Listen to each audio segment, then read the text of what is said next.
Alright, welcome back to Preachin' Preacher. We're going to be discussing episode 4, Monster Swamp. So basically to start off with, we see a girl and she's all like running around in her underwear in a panic and some guys like chasing her. Her name's Lacey. She reveals she's being chased by this dude named Clint. Oh no, Cliff.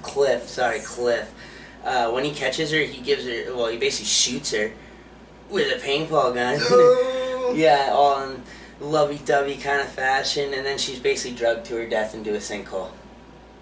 Yeah, anyways, Cass goes into discussion about these vampire hunter government agent clones that are chasing the preacher down.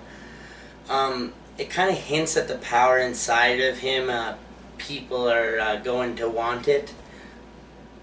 Okay, so we skip to the sheriff and he's raising Lacey's body out of the sinkhole with a winch.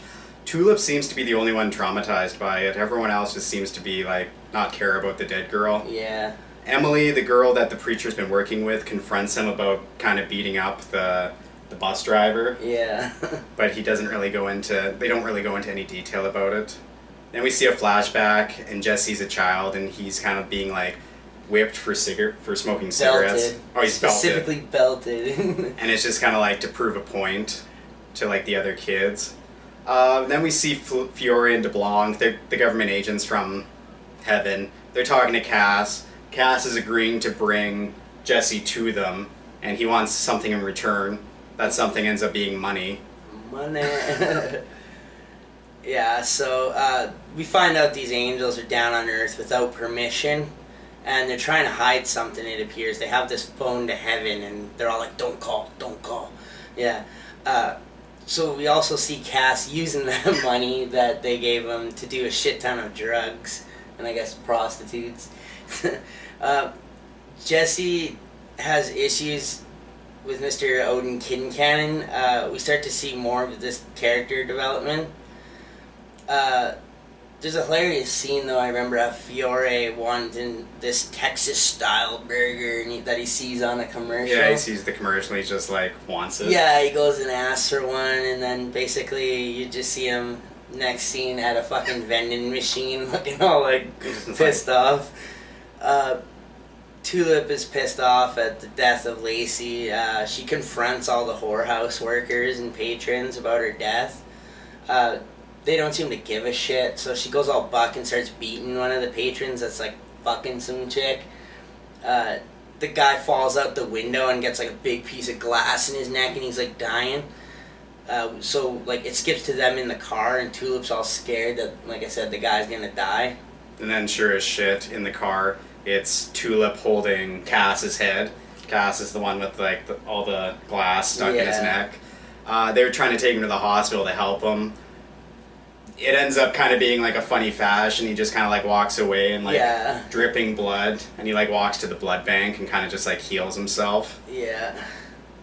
And then another flashback, we see Jesse as a kid and he's stealing an ashtray from Odin Kincannon's office, but he saw it. Like he saw it like the writing. I didn't actually know where he was. Yeah, you just saw him stealing it. I noticed on the door it said his name. So then Jesse and Odin are a little bit more buddy-buddy than expected. They're still working on like this Alamo model.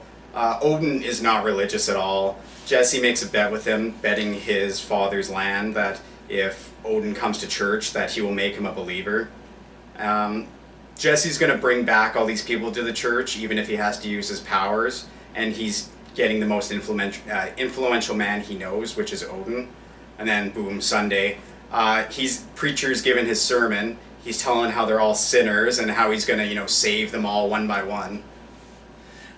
So he confronts Kincannon at the church sermon, and he asks him, will he serve God? And, he basically just gets shut down. He's about to, like, walk away. Yeah, basically about to walk away. He then basically just, like, grabs him on the shoulder, and he looks him in the eyes, and he's all like, fucking, do you serve God? All like fucking with his powers, all demony, yeah. And immediately the guy's like, yes, I agree to serve God.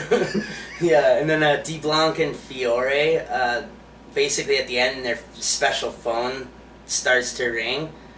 They seem like scared shitless, just kind of like eyes locked on it. Yeah. as mentioned earlier, it seems they didn't want to have to contact Heaven. They're not supposed to be there. Now the phone to Heaven's ringing. Anyways, this series so far, it's picking up crazy steam. I'm loving it. I think I'm liking it a lot. digging it, man. It's not 100% true to the comics.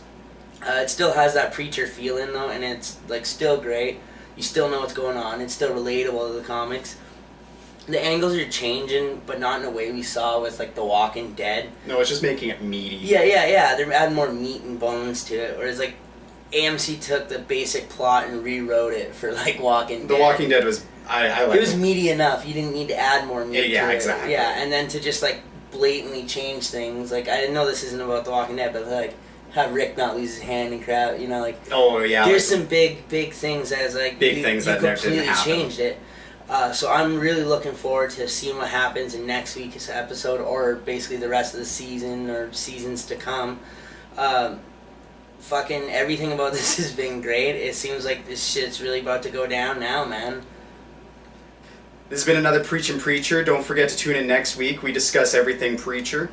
Yeah, check out our gaming channel, Bangerz and Mash Live on YouTube.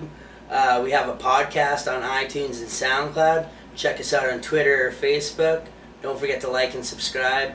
Donate your Boba Fett merchandise. And until next time, this is Mash saying, fuck off.